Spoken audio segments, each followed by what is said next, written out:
Well, I'm LifeBlood. This is George G, and the time is right. Welcome to today's guest, strong and powerful Jeffrey Deckman. Jeffrey, are you ready to do this? I am. All right, let's go. Jeffrey Let's is a go. consultant. He is a speaker, a strategist. He's an award-winning author on conscious leadership and mindsets. He's working to accelerate positive transformation of leadership teams. Jeffrey, I'm excited to have you on. Tell us a little bit about your personal life, some more about your work, and why you do what you do. Well, I'm newly married. I got married in February to the woman that I guess the best was saved for last. So yeah, I'm sick. I just turned 66 on Sunday, and man, I met the woman of my dreams, and life is great. So and I'm a father. I'm a grandfather. I live in Nashville. I moved here in January. And what I do for a living is my real passion is I love to work with small to medium sized entrepreneurs, early stage, middle stage, just really anybody that's either looking to start building their dream or building their dream a bit bigger. I've had a lot of experience in that space. I bootstrapped two companies. The first one got up to $4.5 million in 7 years and crashed.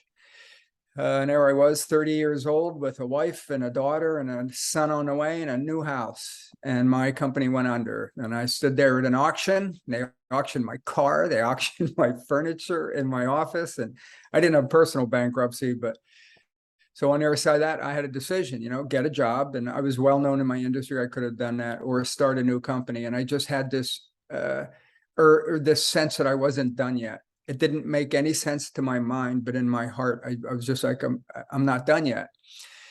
And it came down to I couldn't figure out which way to go. And I realized, if I got a job, I'll never start another business because I'll look for the security of the family and the college and all that type of stuff. And then, but I thought, if I start a company, if that fails, I can always get the job.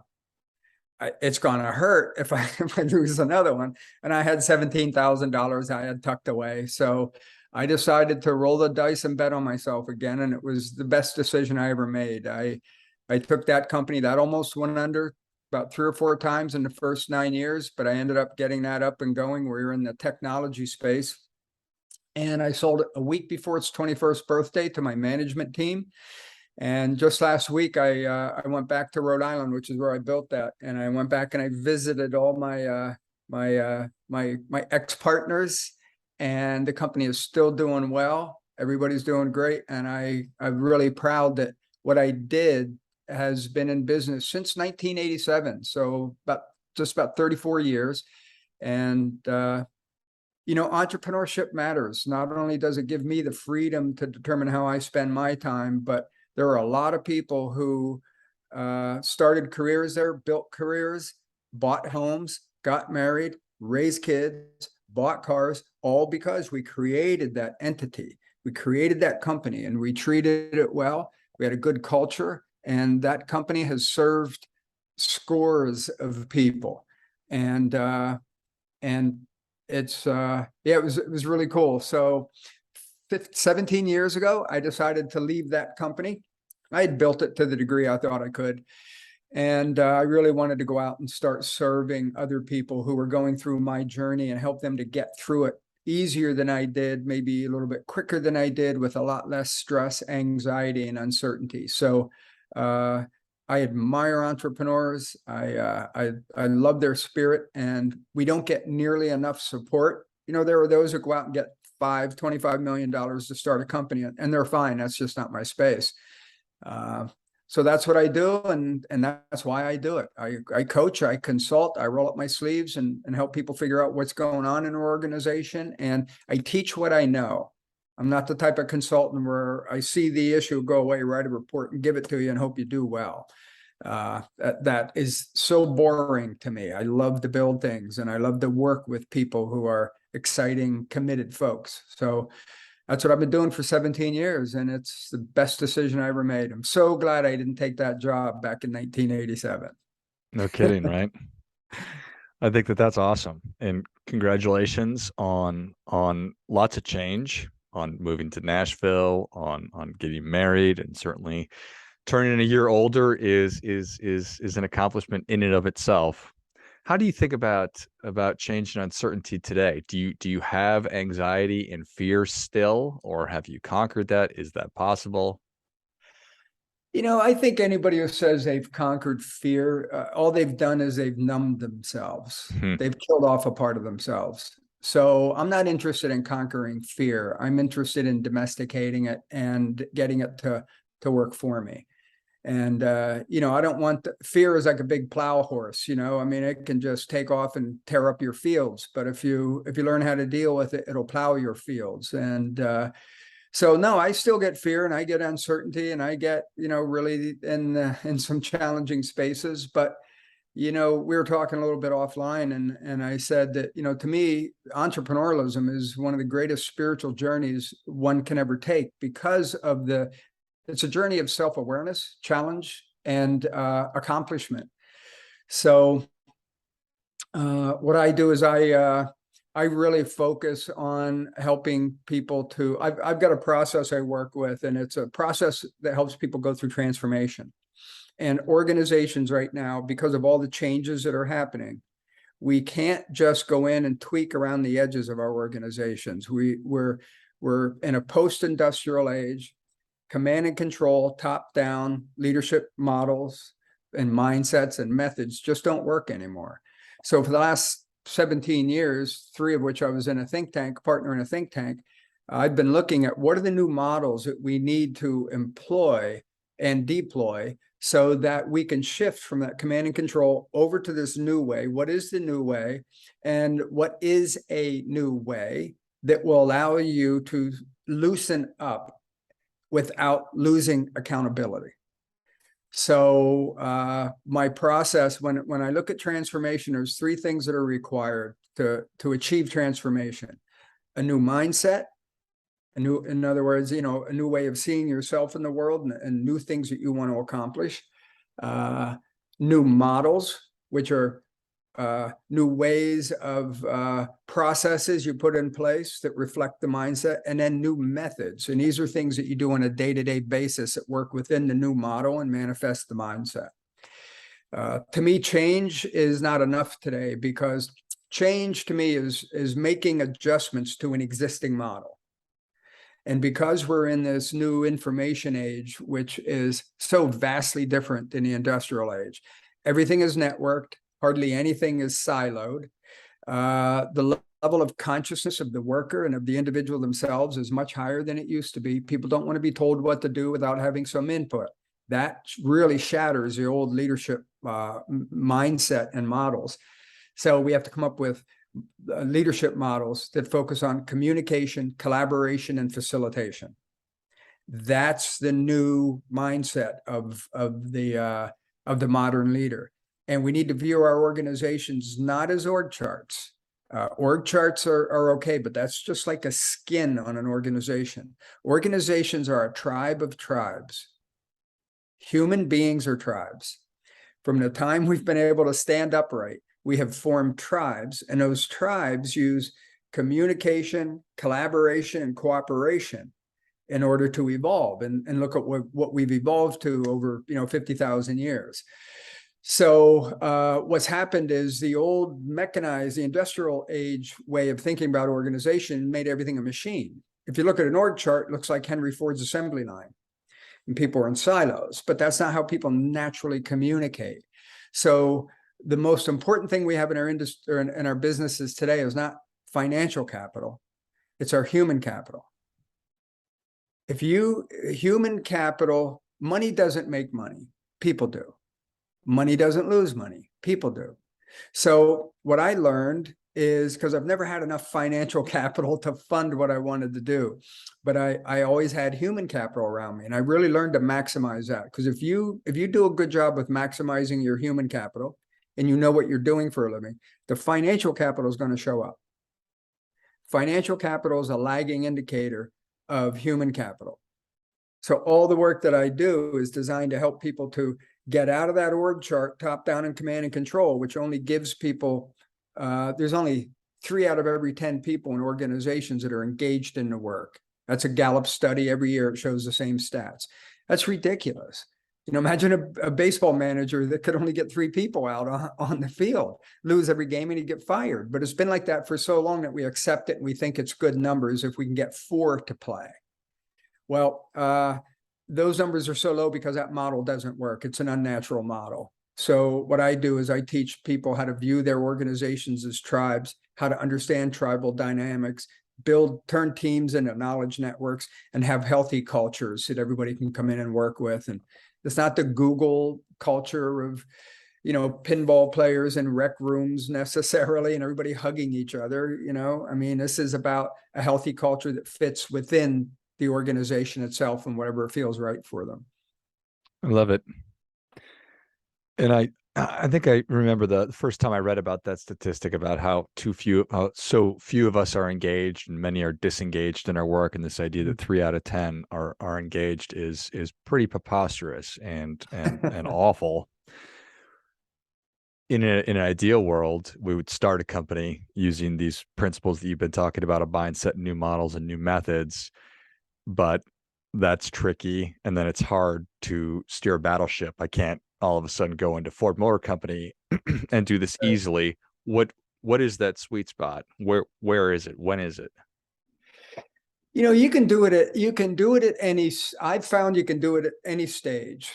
The question is, how far on this edge of the command and control lockdown scale are you? Because here you have anarchy and here you have a dictatorship, right? Mm-hmm. And we're looking for that. We're looking for that spot where people are empowered.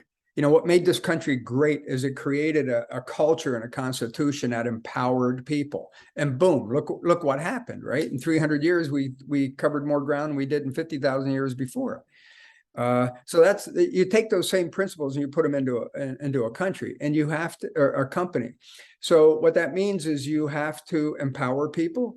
You have to create leadership structures that support that, but you also have to have accountability. A culture without consequences is chaos. It's absolutely chaos. So, some people are not wanting to have any consequences because of everything's getting so woke in the world. And, everybody needs to go on their same journey, but that journey is going to take you off a cliff. It's not going to help you build your business. So, and people want structure, and they want rule of law, so to speak, within their organizations, because you get some bad players and people are having bad days and they create a toxic environment, and the good people really want to do good work. So it's up to us to make sure that we keep that clean. And I don't see consequences as punishments. I see them as lessons, and they're lessons that the individual needs to learn so they can keep getting a paycheck. And we can, they can become a contributing part of our organization. Because one of the other statistics that Gallup shows is even though 70% are not engaged, 70% want to be engaged. And when I saw that, I was like, well, so what's the problem? 100% management wants them engaged. 70% of the people want to be engaged. And we only have 30% that are engaged. So that tells me the model is wrong. It's unnatural. And history tells me the model is wrong. So that's what I've done over the last 17 years, is really researched, innovated, and have been practicing this new model that I found incredibly effective. In fact, I'm right in the middle of doing a 12-week certification program, and I call it the M3 process for leadership and organizational transformation. And what we do is we take people through 12 weeks and they learn the new leadership mindset. We spend 12 weeks on that, and we spend 3 weeks around new organizational designs and development that you can tweak, you can merge over into them. You don't have to throw everything out, because we have to, these people have to redesign the plane while it's in flight. So we have to make these changes within the structure they're in, and so it takes some time, it takes commitment, but I've been surprised how much progress we can make in 2 to 3 months, literally. I work with companies all the time, and this process works. In fact, I won the bronze medal of Innovator of the Year from the International Business Awards around this particular model. So it's gotten third party validation. And plus I've been in it working it, and it's really amazing. I'm in a couple of companies right now, and I love seeing it, and they love having it happen. The whole organization starts to shift. Yeah. I think that's really exciting.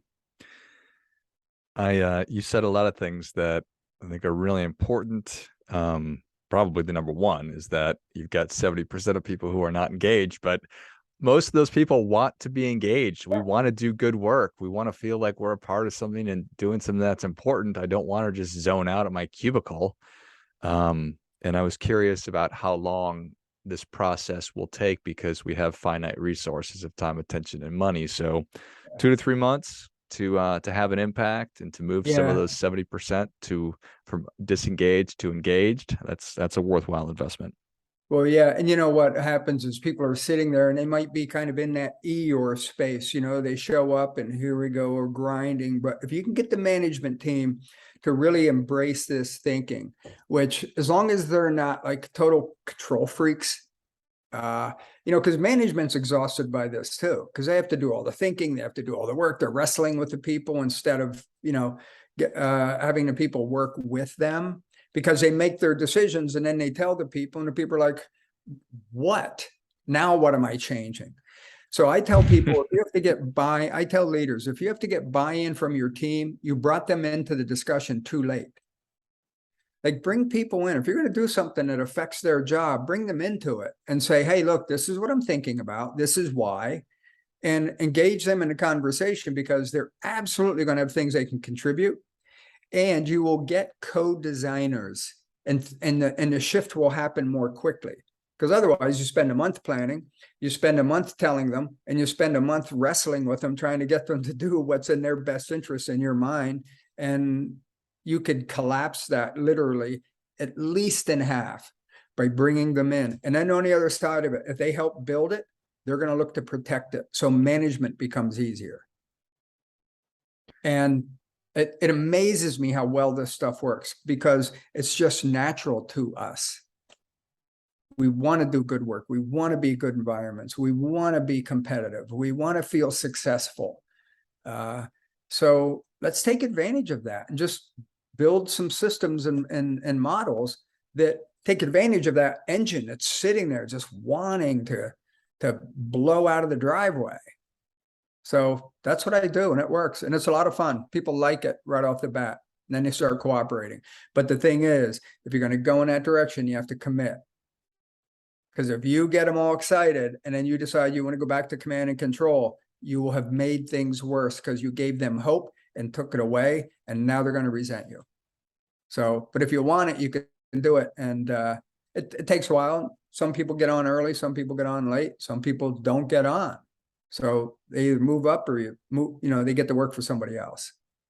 I love it. I love it. Well, Jeffrey, thank you so much for coming on. Where can people learn more about you? How can they engage? How can they take advantage of this process? Well, I've got a ton of information on my website. I like to, I've done a lot of blogs, a lot of articles, white papers. I have a lot of videos on a YouTube channel you can access from my website, which is at jeffreydeckman.com. And you can email me, jeffrey@jeffreydeckman.com, and that's JEFFREY. I like to teach as much as I can, so I've written a lot. And if you want to go in and really get a sense for what this model looks like and this new way of thinking, there's a lot of information on my website. It's all free. Just go in and take it. And if you want to know more about this class, I'll be doing another one probably starting at the end of February. We keep it limited, 8 to 10 people, because I want to tutor as I go through. But it's really powerful. It'll take years off your transformation journey. Love it. Well, if you enjoyed as much as I did, show Jeffrey your appreciation and share today's show with a friend who also appreciates good ideas. Go to jeffreydeckman.com. It's JEFFREYDECKMAN.com, and check out all the great resources, read some of the blogs and white papers, check out his YouTube channel, and shoot him an email at jeffrey@jeffreydeckman.com. Thanks again, Jeffrey. All right. Thank you. And until next time, remember, do your part by doing your best.